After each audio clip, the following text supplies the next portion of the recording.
ပကံနဲ့လည်းတူတယ်မန္တလေးနဲ့တူတယ်နော်ကျွန်တော်အရင်တော့မန္တလေးမှာရှောက်လေခဲ့တဲ့ပုံစံတွေနဲ့တော်တော်တူပါတယ်ဗျာဒီမှာให้ดูวันของแม่ก็แล้วกันရမ်းမိုက်တယ်ရမ်းမိုက်တယ်โรงแรมอะไรในตีในเนี้ยอยู่ตรงเนี่ยสมมุติว่าหูอะไรพลาดเนี่ยงามเป็นเบงดิ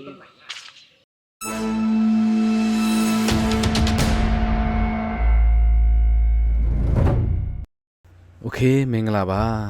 ဒီနေ့ဒီထက်မှာအရန်လာတဲ့ဒီရှုခင်းနေနဲ့ပါတဲ့ဒီဗီဒီယိုပေါ့နော်ဒါပဲမှာရှိလဲဆိုတော့ထိုင်းနိုင်ငံအယုဒ္ဓယမြို့ရဲ့နန်းတော်ဟောင်းတနေရာဖြစ်ပါတယ်သူ့ဘက်မှာရှိလဲဆိုတော့ Prasnakosi နော် Prasnakosi အယုဒ္ဓယဆိုတဲ့နေရာမှာရှိပါတယ်အယုဒ္ဓယမြို့မှာရှိပါတယ် Waprasi စံဖက်တော်ဝင်နန်းတော်တစ်ခုဖြစ်တယ်နော်လာမယ်ဆိုရင်ဘယ်ကောင်းနဲ့ထွက်လာမယ်ဆိုရင်တော့တနအီခွဲလောက်အချိန်ပေးရပါတယ်ဝါအရန်လှပါတယ်နော်ပကံနဲ့လည်းတူတယ်မန္တလေးနဲ့တူတယ်နော်ကျွန်တော်အရင်တော့မန္တလေးမှာရှောက်လေခဲ့တဲ့ပုံစံတွေနဲ့တော်တော်တူပါတယ်ဗျာဒီမှာให้ดูวันของแม่ก็แล้วกันရမ်းမိုက်တယ်ရမ်းမိုက်တယ်โรงแรมอะไรในตีในเนี้ยอยู่ตรงဒီဗီဒီယိုထဲမှာပါတဲ့ဒီအကြောင်းအရာတွေကျွန်တော်ပြောတာနည်းနည်းအမှားယွင်းရှိတယ်ကျွန်တော်သိတဲ့လောက်ပေါ့နော်ကျွန်တော်နားလဲတဲ့လောက်ပြောပြချင်းဖြစ်ပါတယ်နော်ဒါကတော့ကနေသွားလေပြီးတော့ဒါကပြန်ထွက်မယ်ဆိုရင်တော့ရုပ်ပြောင်းတင်ပါတယ်နော်ဒါကဖျားပြောရင်ဒါခေါင်းတွေရောအကုန်လုံးပြက်နေတဲ့ဟာတွေပေါ့သူတို့ဒီချာပြလာတယ်ဒီမှာအကုန်လုံးသူကဟိုဟာတော်တော်ကြာပြီထင်တယ်တော်ကြာပြီပေါ့ကျွန်တော်တို့ကဘယ်ရှိအောင်တမိုင်းဝင်ဥယျာဉ်လို့ခေါ်တယ်ဒီနေရာဘာလဲဆိုတော့ဘရင်နန်းတော်ဟောင်းတနေရာဖြစ်တယ်ရမဒီဘော်ဒီ1ဆိုတဲ့ဘရင်က1351မှာတည်ထောင်ခဲ့တယ်ကျွန်တော်သိတယ်လို့ပြောပြတာပေါ့နော်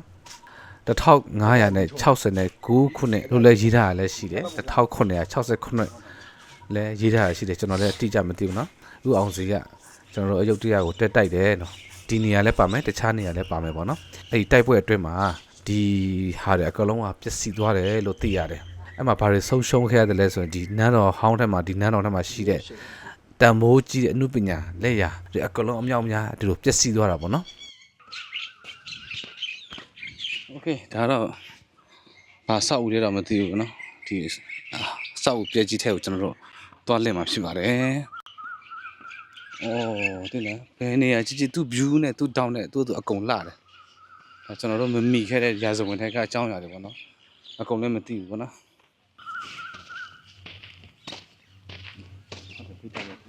1986ခုနှစ်မှာသမိုင်းဝင်ပန်းချံပြည့်ကြီးညာတယ်ပေါ့နော်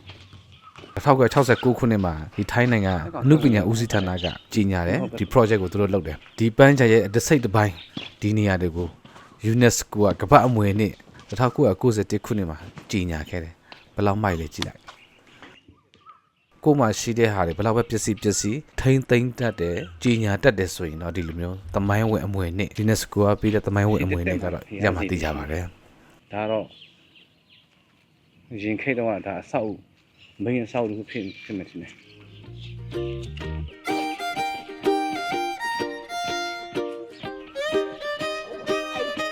မင်းဘယ်ဒီကိုဒီတက်ရောက်လာချင်းဖြစ်တယ်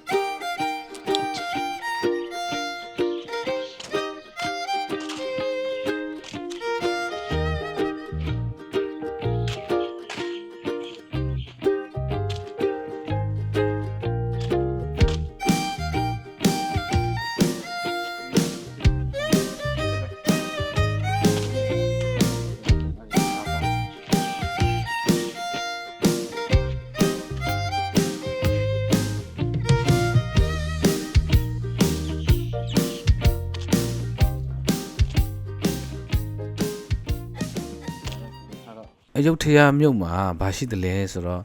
ဒီလိုမျိုးနေရတယ်အများကြီးရှိတယ်ဒီလိုမျိုးပေါ့နော်ပကံနဲ့လည်းတူတယ်မန္တလေးနဲ့လည်းတူတယ်ဒီလိုမျိုးဇီဒီယာဟောင်းပေါ့နော်ဒီဖယားနေရာဟောင်းဒီလိုမျိုးပုံစံတွေအများကြီးရှိတယ်ကျွန်တော်တို့ကလည်းတစ်ခါမှမရောက်ဘူးပေါ့နော်ဒါပေမဲ့ဘန်ကောက်နဲ့ပြန်လာပြီးတော့ဒီနေရာရှိမှတော့မသိဘူးအဲ့ဒါကို Google Map မှာရိုက်ထည့်လိုက်တာပေါ့နော်ရိုက်ထည့်တဲ့အခါကျတော့ဒီနေရာလေးသူပြတာပေါ့ကျွန်တော်တို့သွားရင်တကယ်ဒီနေရာ main နေရာဖြစ်သွားတာပေါ့နော်ဆိုတော့တကယ်နန်းတော်ဟောင်းနေရာတစ်ခုဖြစ်တယ်ကဲဒါတော့ခုန main ဇေဒီတော်ကိုအဓိကသွားတဲ့နေရာပေါ့နော်အရာမိုက်တယ်သူ့ view နဲ့သူ့နေရာနဲ့အကုန်မိုက်တယ်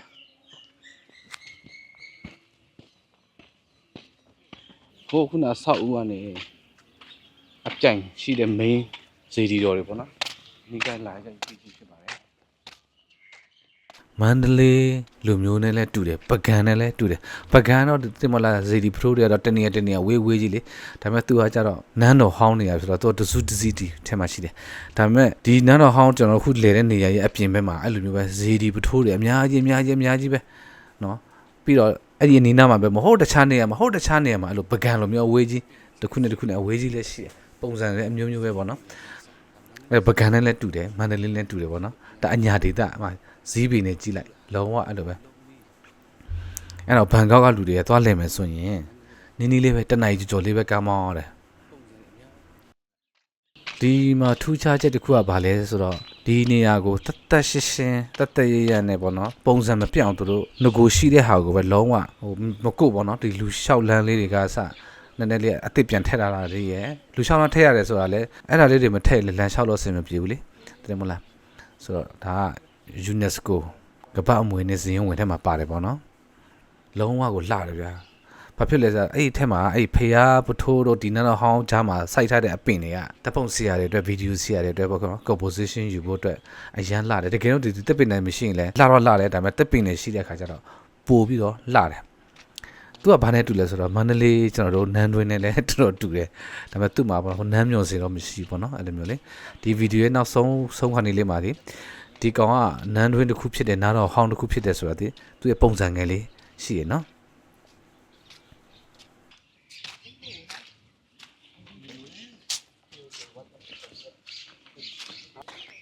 โอเคဒါတော့တော်သားမြို့ရောက်ဖာလူတာတော့ပါဘယ်တော့သွားလွယ်တဲ့ကောင်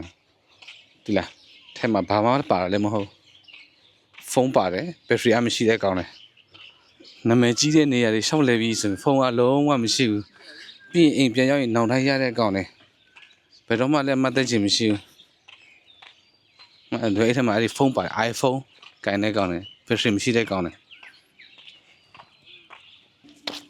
ထိုင်းနိုင်ငံသားတစ်ယောက်ကိုတော့သူ10ဖက်ပဲယူတယ်ကျွန်တော်တို့လိုမျိုးမြန်မာနိုင်ငံသားတို့နိုင်ငံခြားသားတွေကိုကျတော့ဖက်50ယူတယ်ပေါ့နော်ဒါဒီဖေးအောင်ဝင်ရနောက်တစ် view ပေါ့နော်နောက်ဆုံးနေအရန်လာပါတယ်ဒီတောက်ကလေသူကဒီဝင်းထဲမှာဘယ်တောက်မှပဲကြည့်အကုန်လာတယ်နော်အဓိကလှတယ်ဆိုတော့ဒီချိန်လုံးပြောနေတာပေါ့နော်ဆိုတော့မျက်စိတမှာလှတယ်လို့ပြောတာအဓိကဒီတက်ပင်တွေကစားသွားတာလည်းပါတယ်နော်တက်ရှိတက်ရမှုကအစဆွဲဆောင်မှုတွေရင်းရှိပါတယ်ဒါကျွန်တော်ဖျားကိုတပတ်ပတ်ပြီးတော့နောက်ဆုံးနေရပါတော့ဒါပြီးကျွန်တော်ပြန်ထွက်မှာဖြစ်ပါတယ်အခုဒီမျိုးကဖူးရိုင်ဖြစ်ပါတယ်ဖူးရိုင်လည်းပို့ပြရတဲ့ขอบคุณค่ะสวัสดีครับพี่เข้าใจไหมဒါတော့ခုနကျွန်တော်စောင့်ဝင်တဲ့နေရာဖြစ်ပါတယ်ပေါ့နော်ကျွန်တော်အရှိမီတာ100လောက်ဆိုရင်အပေါက်ဝတ်ဖြစ်ပါတယ်နိုင်ငံခြားတပ်ပြီးပြောင်းဒီဗီဒီယိုထဲမှာတော့ဟိုတကယ်တော့အသေးစိတ်ရိုက်မယ်ဆိုရင်တော့2 နာရီ3 နာရီအချိန်ပေးရလိမ့်မယ်ဘာလို့လဲလက်ရတဲ့အရမ်းမိုက်တယ်ပေါ့နော်ရှုခင်းတဲ့အရမ်းမိုက်တယ်ဒါပေမဲ့ကျွန်တော်တို့အချိန်မရှိတဲ့အတွက်ဒီလောက်ပဲရိုက်တယ်ကိုတိုင်တော့သွားပြီးတော့ကြည့်စေချင်တယ်ပေါ့နော်ဒီမှာကျတာဒီခုနကျွန်တော်တို့သွားတဲ့ဒီဖျားဝဲပုံစံငယ်ပေါ့နော်လုံးဝမန္တလေးနဲ့တပုံစံတည်းဒါတော့ခြုံပြီးတော့ပြထားတာဖြစ်ပါတယ်ဒါတော့အရင်ကတည်းကသူ့ရဲ့ပုံစံဖြစ်မယ်အဲ့ဒါကိုဒီအပြင်ဘက်မှာပုံစံငယ်လောက်ထားပြီးတယ်စုံလေးနဲ့ဆိုရင်ဒီပုံစံရှိတယ်ပေါ့နော်ဒါပေမဲ့အခုနကျွန်တော်တို့ရိုက်တဲ့ဟာတွေကအပြက်တွေပါမန္တလေးနန်းတွင်းနဲ့တော့တော်တော်တူတယ်ဗျာဒီမှာမကြည့် main ဆောက်အခုနပြက်နေတယ်နော်ပြက်သွားတဲ့ဆောက်ဒါ